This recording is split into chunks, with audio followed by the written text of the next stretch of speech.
Hello guys, this is Raghu Kaushik and you are welcome to channel UPSC accessible. आज हम पढ़ने वाले हैं माइनर रिलीफ फीचर्स के बारे में। मेजर रिलीफ फीचर्स के बारे में हमने लास्ट क्लास में पढ़ लिया था। चैप्टर 13 वाटर ओशन, चैप्टर का नाम है क्लास 11 एनसीईआरटी ज्योग्राफी। ठीक है, शुरू करने से पहले यहाँ पे क्या कह रहा है इंट्रोडक्शन में, apart from above mentioned major relief features. फिर दोबारा बता रहा हूँ, यहाँ माइनर रिलीफ फीचर्स पढ़ रहे हो। ओशन के अंदर जो माइनर रिलीफ फीचर्स हैं, जो मेजर रिलीफ फीचर्स हम पिछली क्लास में पढ़ चुके हैं। कौन कौन से थे वो, क्रोनोलॉजी से। सबसे पहला कॉन्टिनेंटल शेल्फ था, उसके बाद कॉन्टिनेंटल स्लोप था, उसके बाद ट्रेंचेस आती हैं, उसके बाद फिर डीप सी प्लेन्स आते हैं। ठीक है, ये हमारे क्या थे मेजर रिलीफ फीचर्स। इनके बारे में हम पिछली क्लास में पढ़ चुके हैं, जिसको ये बोल रहा है अबव मेंशन्ड यहाँ पे। ठीक है, of the ocean they float some minor but significant features predominate in different parts of the ocean. कि इन मेजर फीचर्स के अलावा कुछ माइनर फीचर्स भी मिलते हैं, लेकिन वो सिग्निफिकेंट है। ऐसा नहीं है कि उनकी वो सिग्निफिकेंस नहीं है उनकी सिग्निफिकेंस, और दे आर प्रीडोमिनेंट। मतलब ऐसा नहीं है कि एक दो जगह कहीं पाए गए हैं, बहुत जगह पे मिलते हैं या बहुत बड़े मिलते हैं, इतने ज़्यादा लंबे मिलते हैं, इतनी मतलब उनकी जैसे कि हमारी जो मिड ओशनिक रीजेस है पूरे के पूरा मतलब कई हज़ार किलोमीटर लंबी रीजेस है, तो उनको हम इग्नोर नहीं कर सकते। ठीक है, वो सिग्निफिकेंट है। आगे ये कह रहा है, तो सबसे पहला इस तरह का हमारे फीचर्स क्या है, हमारा mid oceanic ridges. Mid oceanic ridges के बारे में मैं आपको पहले बता चुका हूँ, जहां पे दो डाइवर्जिंग प्लेट्स होती है। ठीक है, दो डाइवर्जिंग प्लेट्स होती हैं। वो डाइवर्जिंग प्लेट जब एक दूसरे से दूर जाती हैं तो वल्केनिज्म होता है। वो जो लावा जो अर्थ से बाहर निकलता है वो इतना स्लो होता है कि वो धीरे धीरे दोनों साइड पे इकट्ठा होने लगता है, और इकट्ठा होते होते मान लीजिए दो साइड से लावा निकल रहा है, इधर भी इकट्ठा हो रहा है और इधर भी इकट्ठा हो रहा है। ऐसे होता रहेगा, इनकी ऊंचाई बढ़ती रहेगी, तो ये माउंटेन चेन बन जाएगी पूरी की पूरी। एक जितनी भी लेंथ में वो क्या बोलते हो डाइवर्जन हुआ है, वो प्लेट दोनों प्लेट सेपरेट हुई हैं, एक दूसरे से अलग हुई हैं। ठीक है, और बीच में उनके क्या होगा, इकट्ठा होगा, डिप्रेशन होगा। तो दो माउंटेन चेन साथ साथ चल रही हैं, उनके बीच में डिप्रेशन है। इसको हम मिड ओशनिक रीजेस बोलते हैं। ओशन के अंदर होती है ज़्यादातर। ठीक है, इस तरीके से होती हैं, ये इस तरीके से, समझ आ गया। ये यहाँ पे बीच में जो डिप्रेशन है, यहाँ से वल्केनिज्म होता रहता है, इनकी हाइट हमेशा बढ़ती रहती है। समझ आया तक क्या कह रहा है, mid oceanic region is composed of to chains of mountains. दो माउंटेन चेन्स होती हैं सेपरेटेड बाय लार्ज डिप्रेशन, बीच में एक लार्ज डिप्रेशन होता है। मैंने, ठीक है, समझ आ गया। The mountain ranges can have peaks as high as 2500 metre. अभी जो पीक्स हैं इनकी हाइट कितनी हो सकती है, 2500 मीटर्स तक हो सकती है। Some even reach the ocean surface.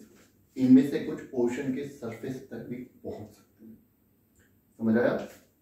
आगे बोल रहा है, Iceland a part of mid Atlantic ridge is an example. इसका एग्जांपल इसने क्या दिया है, आइसलैंड। आइसलैंड जो है वो मिड अटलांटिक रिज का एक पार्ट। क्लियर हो गया मिड ओशनिक रिजेस के बारे में। ठीक है, आगे बढ़ते हैं। अब हमारा जो नेक्स्ट फीचर आया है वो है हमारा सी माउंट। सी माउंट क्या होता है, देखो सी माउंट जो होता है, एक माउंटेन है, माउंटेन की खास खासियत होती है उसका पॉइंटेड समिट होती है, तो इसकी भी पॉइंटेड समिट होती है सी माउंट की। और ये सी माउंट जो है ये सी के अंदर होता है, ये बाहर नहीं जाते सी के बाहर। ठीक है, इनकी जो हाइट होती है वो जनरली क्या होती है, वो लगभग 3000 से 4-4.5 तक होती है। और एक बहुत इंपॉर्टेंट इनके बात जो है क्या है कि ये जनरली सी लेवल से नीचे ही रहते हैं। ठीक है, क्या कह रहा है ये, it is a mountain with pointed summits rising from the sea floor that does not reach the surface of the ocean. ये सी फ्लोर से राइज करते हैं और जनरली ये क्या होता है, ये सी के सरफेस तक नहीं पहुंचते हैं। अब मैं आपको इसमें तुम्हें एक चीज बताऊंगा, आपको क्या बोलूंगा, seamounts of volcanic in origin, ये वोल्केनिक होते हैं ओरिजिन में। दूसरा, they can be 3000 to 4500 metre tall. ये 2500 मीटर का है, फिर भी ये ऊपर दिख रहा है। ये कितने का है, ये 3000 से 4000 मीटर का है, लेकिन ये ऊपर नहीं दिख रहा। ऐसा क्यों, क्योंकि इनका जो सी फ्लोर होगा जहां पे ये होंगे वहां पे ये क्या होगा, ये काफी गहराई में इनकी जो स्टार्टिंग होगी इसकी, मान लीजिए हमारा सी फ्लोर है, एक 2500 मीटर का माउंटेन है, लेकिन वो यहाँ पे है जहाँ पे सी फ्लोर ऊंचा है, तो वो बाहर दिख सकता है। एक 4000 मीटर का माउंटेन है, लेकिन वो यहाँ पे जहाँ पे सी फ्लोर काफी नीचा है, तो वो सी सरफेस से ऊपर नहीं आ पाता। समझ रहे। आगे क्या कह रहा है, the Emperor sea mount an extension of Hawaii islands is in the Pacific ocean is a good example. Sea mount का एग्जांपल क्या दिया है इसने, एम्पियर सी माउंट है जो कि हवाई आइलैंड्स का एक्सटेंशन है, ये इसका एक अच्छा एग्जांपल है। ठीक है, यहाँ तक क्लियर हो गया, यहाँ तक मैं आपको सब समझ आ गया। चलिए आगे बढ़ते हैं।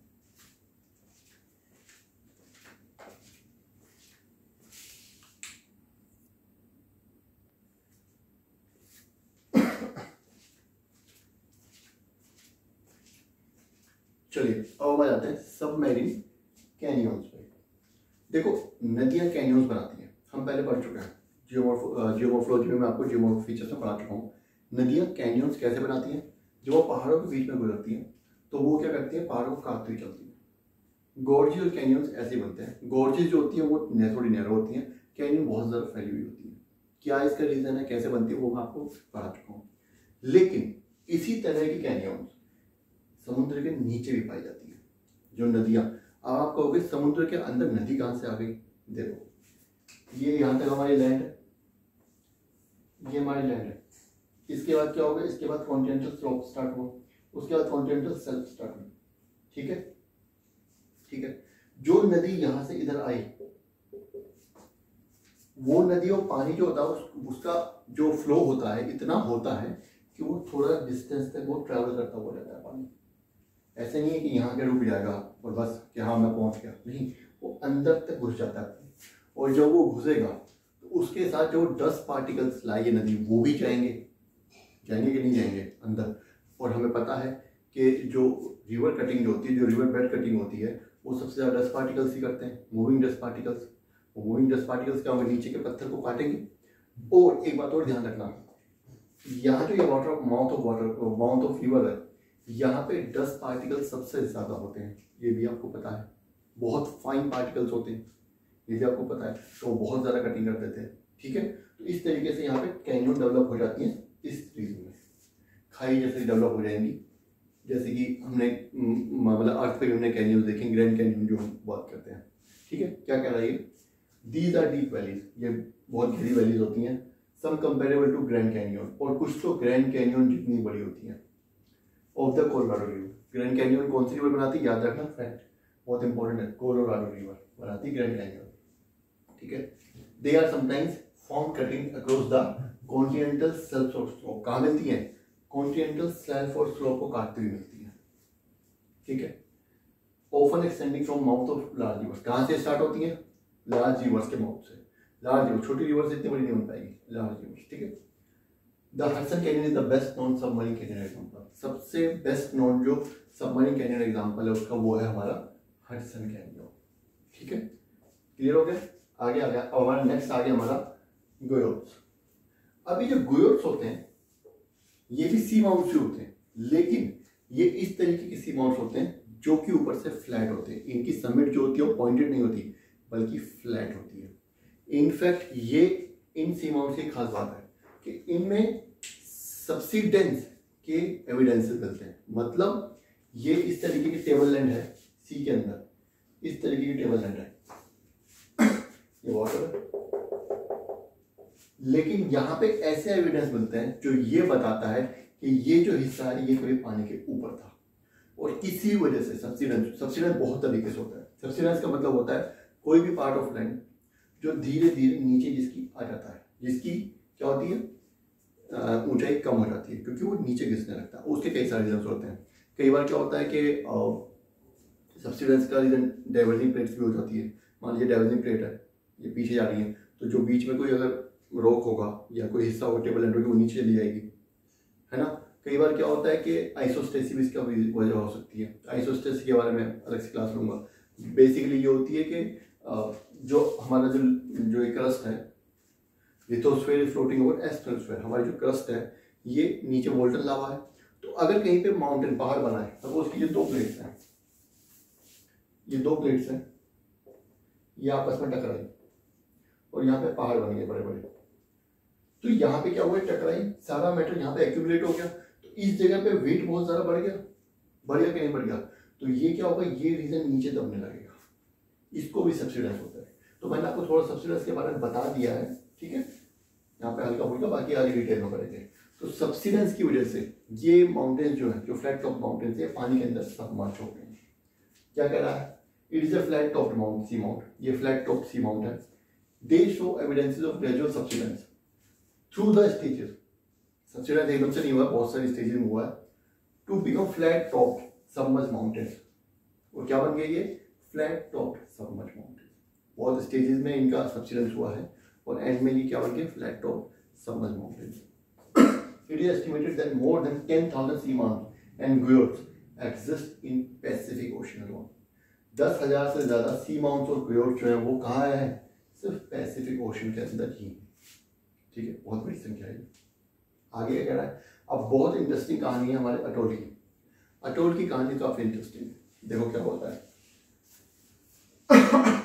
ये एक पहाड़ है, ठीक है, ये पानी के अंदर डूबा भी हो सकता है और थोड़ा बहुत बाहर भी हो सकता है। मान लीजिए इतना ही डूबा हुआ है, ठीक है। क्या होता है? जो कोरल रीफ्स होती हैं उनको ग्रो करने के लिए एक बेस की जरूरत होती है। और ये जो पहाड़ का जो ये रीजन है, ये इस तरीके थोड़ा और ज्यादा ये टेपर मतलब स्लोप कम होता है, ये रीजन, ये उन कोरल रीफ्स को बेस दे देता है। कोरल रीफ्स को, कोरल रीफ्स की खास बात है उनको बेस भी चाहिए और वो ट्रॉपिकल रीजन में ही होती है, ठीक है। तो ये अटोल भी ट्रॉपिकल रीजन में मिलता है। इन कोरल रीफ्स को बेस दे देगा, कोरल रीफ्स ग्रो करना स्टार्ट कर देंगे पूरे पहाड़ के चारों तरफ, ठीक है। अब उसके ये जो पहाड़ मान लेते हैं, ये पानी जो है ये यहाँ ऊपर तक है, ठीक है, ये मान लेते हैं। तो ये कोरल रीफ यहाँ तक जम जाएगी, बन जाएंगी पहाड़ के चारों तरफ। अब हमें क्या दिख रहा है? हमें जो ये दिख रहा है, हमें ये दिख रहा है कि इस तरीके से ये कोरल रीफ से सेडिमेंटेशन होगा तो एक तरीके का आइलैंड बन जाएगा। थोड़ा टाइम बाद ये आइलैंड बन जाएगा जिसके की बीच में डिप्रेशन है। बीच में क्या गड्ढा है ना, क्योंकि कोरल्स की तो ऊंचाई बढ़ती जा रही है, पहाड़ तो उतना ही रहेगा। कोरल्स की ऊंचाई सनलाइट के लिए बढ़ेगी, अपने जहां तक उनको जाना तक जाएगी, पहाड़ बीच में वो वहीं तक रहेगा। साथ साथ सेडिमेंटेशन भी होता रहेगा, थोड़ी ऊंचाई और बढ़ जाएगी। अब यहाँ पे कहानी ये आती है कि ये वाला हिस्सा डिप्रेशन, ये कई बार क्या होता है कि ये सी से कनेक्टेड भी हो सकता है। सपोज कीजिए यहाँ पे कोई मतलब कुछ भी मान लीजिए टूटा हुआ हिस्सा है या कुछ भी हो सकता है, ठीक है, कोई मतलब इस तरीके का कुछ आने जाने का रास्ता है, तो सी वाटर जो इसमें अंदर घुस जाता है, आता भी रहता है।